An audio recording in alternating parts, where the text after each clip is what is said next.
Assalamualaikum warahmatullahi wabarakatuh. Perkenalkan, nama saya Sulistiawati dari semester 6 Agribisnis Hortikultura 2. Di sini saya akan menjelaskan tentang potensi ekspor komoditas kopi di Kabupaten Temanggung.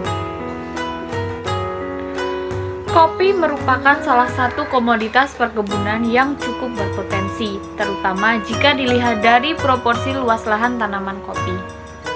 Pada tahun 2017, Jawa menjadi pulau yang memiliki lahan kopi terluas di Indonesia, yaitu dengan total 191,925 hektar atau 15,31% dari seluruh luas lahan kopi di Indonesia.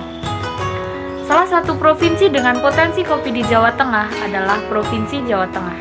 Pada tahun 2017, luas lahan dan produksi kopi Provinsi Jawa Tengah menempati urutan kedua di Jawa, yaitu dengan luas lahan 40,531 hektar dengan total produksi 18,665 ton. Salah satu kabupaten yang cukup potensial di Jawa Tengah yaitu Kabupaten Temanggung. Produksi kopi Temanggung tergolong sebagai produksi terbesar di Jawa Tengah karena sebesar 40% produksi kopi Jawa Tengah berasal dari Kabupaten Temanggung. Permintaan kopi Temanggung semakin lama semakin meningkat, baik permintaan domestik maupun permintaan luar negeri. Total ekspor kopi Temanggung sebanyak 200.000 ton per tahun, dan kopi Robusta Temanggung telah berkontribusi sebanyak 60% terhadap ekspor Java Coffee ke Eropa, Asia, dan Amerika.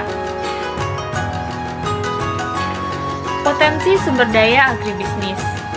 Proporsi produksi kopi Temanggung didominasi oleh jenis Robusta 88% dan sisanya adalah jenis Arabica. Pasar global menyerap lebih banyak jenis Arabica yaitu 65%. Selain mengekspor, saat ini Indonesia masih mengimpor biji kopi Robusta, kurang lebih 20.000 ton untuk memenuhi kebutuhan industri besar kopi bubuk. Didukung lahan dan agroklimat yang sesuai, produksi kopi Robusta Temanggung terus meningkat untuk menekan impor kopi di masa datang. Secara bersamaan, produksi Arabica bisa mengejar ketertinggalan dari wilayah lain. Mayoritas ekspor kopi Arabica masih dipasok dari Gayo, Sumatera Utara, dan Jawa Timur. Gerakan 3 kali ekspor. Pada 2018, kontribusi ekspor sektor pertanian mencapai 2,11% dari total ekspor non-migas senilai kurang lebih 500 triliun. Namun pada tahun 2019, angka ini meningkat menjadi 2,34% atau setara dengan 550 triliun. Jika Gratex dapat berkontribusi penuh pada 2024, maka potensi ekspor Indonesia diperkirakan mencapai 1,800 triliun. Angka ini sama dengan atau equal 7,5% kontribusi sektor pertanian terhadap total ekspor non-migas. Terdapat dua kategori utama produk kopi di pasar ekspor, yaitu biji kopi mentah atau green bean dan biji kopi disangrai atau roasted bean. Masing-masing juga dibagi lagi menjadi dihilangkan kafeinnya atau tidak. Data di atas menggambarkan bahwa biji kopi mentah cukup mendominasi pasar ekspor kopi, apalagi sekitar 98% ekspor kopi Indonesia adalah biji kopi mentah. Kategori produk kopi, biji kopi mentah tidak dihilangkan kafeinnya dengan HS code 090111. Total nilai ekspor dunia 2018 adalah 18,7 miliar US dollar dan nilai ekspor Indonesia tahun 2018 adalah 808 juta US dollar.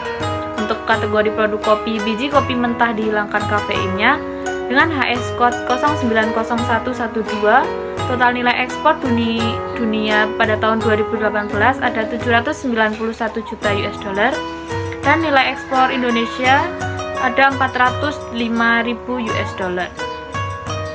Untuk kategori produk kopi, biji kopi disangrai dan tidak dihilangkan kafeinnya dengan HS code 090121, total nilai ekspor dunia pada tahun 2018 10,4 miliar US dollar dan nilai ekspor Indonesia 8 juta US dollar.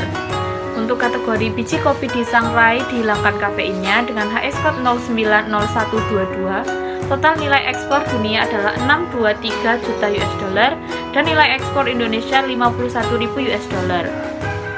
Kategori sekam dan kulit kopi dengan HS code 090190 ada 111 juta US dollar dan nilai ekspor Indonesia 786.000 US dollar dengan total 30,6 miliar US dollar untuk nilai ekspor dunia dan 818 juta US dollar untuk nilai ekspor Indonesia.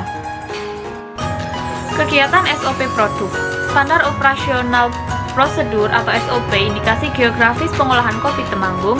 Pengolahan biji kopi dibedakan menjadi 3 macam, yaitu pengolahan basah, giling kering, pengolahan kering gelondong kering, dan pengolahan kering pecah kulit. Setiap langkah pada setiap macam pengolahan berbeda-beda. Untuk selanjutnya yaitu standar mutu produk kopi. Syarat mutu umum kadar air kopi biji tidak lagi dibedakan berdasarkan jenis pengolahannya atau pengolahan basah dan kering, tetapi sama-sama maksimum 12,5%. Persyaratan lain tetap sama seperti standar sebelumnya, yakni serangga hidup tidak ada, biji berbau busuk atau berbau kapang tidak ada, kadar air maksimal 12,5%, kadar kotoran maksimal 0,5%. Syarat mutu khusus berdasarkan ukuran biji. Kriteria ukuran biji sama-sama dengan menggunakan ukuran lubang bulat untuk semua jenis kopi biji dan berdasarkan prosesnya. Namun untuk lolos ayakan untuk robusta dibedakan berdasarkan proses pengolahan atau proses basah dan kering.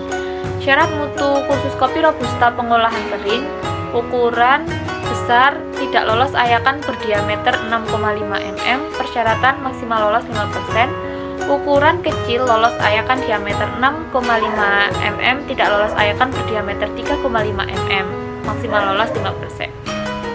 Syarat mutu khusus kopi robusta pengolahan basah ada ukuran besar, sedang, dan kecil. Untuk ukuran besar, kriteria tidak lolos ayakan berdiameter 7,5 mm, maksimal lolos 5%.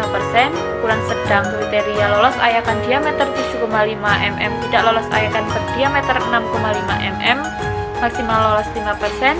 Dan ukuran kecil lolos ayakan berdiameter 6,5 mm, tidak lolos ayakan berdiameter 5,5 mm, maksimal lolos 5%. Untuk syarat mutu kopi Arabica yaitu untuk ukuran besar tidak lolos ayakan berdiameter 6,5 mm, persyaratan maksimal lolos 5%. Ukuran sedang kriteria lolos ayakan berdiameter 6,5 mm, tidak lolos ayakan berdiameter 6 mm, maksimal lolos 5%. Dan ukuran kecil lolos ayakan berdiameter 6 mm, tidak lolos ayakan berdiameter 5 mm, maksimal lolos 5%. Strategi pemasaran internasional, menetapkan perjanjian perdagangan dengan mitra dagang utama, memperluas ekspor ke pasar non-tradisional, mengintensifikan promosi perdagangan melalui pameran perdagangan dan penjajakan kesepakatan dagang atau business matching, meningkatkan pelayanan ekspor, serta mengembangkan iklim perdagangan yang kondusif. Selain itu, Indonesia akan meningkatkan kerjasama multilateral seperti ASEAN RCEP.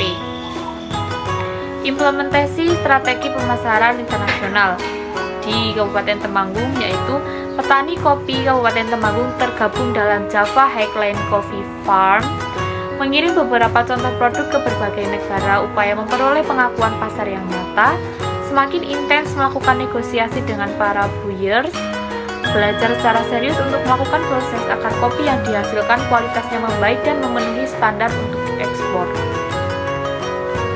Saluran ekspor, yaitu distribusi langsung melalui pedagang perantara, di sini yaitu melalui distributor ekspor.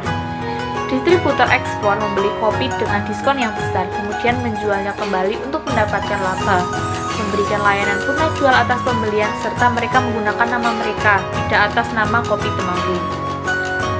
Langkah-langkah prosedur ekspor, yaitu kita harus memiliki produk yang pasti produknya itu harus memenuhi standar. Yang kedua, kita harus memiliki badan usaha. Yang ketiga, kita harus memiliki surat izin untuk ekspor. Yang selanjutnya membuat packing list, invoice, dan SI atau shipping instruction, dan SPEK. Selanjutnya memiliki PEP dan NPE. Yang selanjutnya mendapatkan Phytosanitary Certificate dan Certificate of Origin atau COO dan Certificate of International Coffee Organization. Yang selanjutnya mengirimkan surat penting ke buyers. Peluang ekspor kopi Kabupaten Temanggung.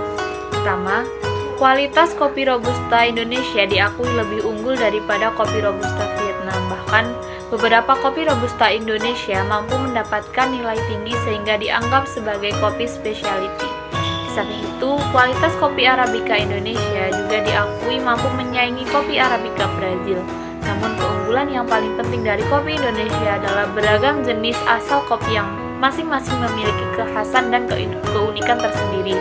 Sebagai contoh yaitu kopi di Kabupaten Temanggung yaitu memiliki ciri khas tersendiri.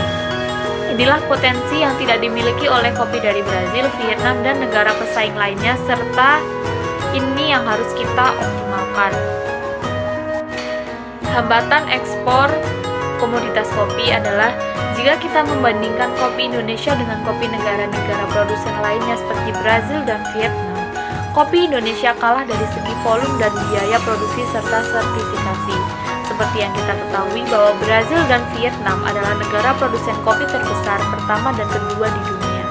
Lalu Indonesia juga memiliki efisiensi produksi yang jauh lebih rendah daripada pesaing karena 90% produksi kopi Indonesia didominasi oleh petani kecil. Hal ini juga mengakibatkan kalahnya kopi Indonesia dalam hal sertifikasi pertanian, khususnya dalam hal sustainability seperti organik dan fair trade. Dengan faktor-faktor ini, jelas alasan kopi Indonesia kalah ketika bersaing dalam pasar global. Ancaman ekspor komoditas kopi yaitu kebijakan negara tujuan ekspor seperti rencana penerapan due diligence untuk kopi, ketatnya persyaratan keamanan pangan, label dan kemasan, serta dapat diklaim sebagai kopi dari daerah para eksportir tersebut. Jadi dapat disimpulkan bahwa komoditas yang berpotensi untuk diekspor di daerah Kabupaten Temanggung adalah kopi. Ada dua jenis kopi yang berpotensi untuk diekspor yaitu kopi Arabica dan kopi Robusta. Dalam mempersiapkan kopi yang akan diekspor haruslah memperhatikan SOP dari awal produksi sampai akhir. Tentunya dalam proses ekspor tidak lepas dari beberapa hambatan dan ancaman, antara lain Indonesia memiliki efisiensi produksi yang jauh lebih rendah daripada pesaing karena 90% produksi kopi Indonesia terutama di Kabupaten Temanggung didominasi oleh petani kecil. Hal ini juga mengakibatkan kalahnya kopi Indonesia dalam hal sertifikasi pertanian, khususnya dalam hal sustainability seperti organik dan fair trade. Dengan faktor-faktor ini, jelas alasan kopi Indonesia kalah bersaing dalam pasar global. Sekian yang dapat saya sampaikan, semoga bermanfaat. Mohon maaf apabila banyak kesalahan. Wabillahi taufiq wal hidayah. Wassalamualaikum warahmatullahi wabarakatuh.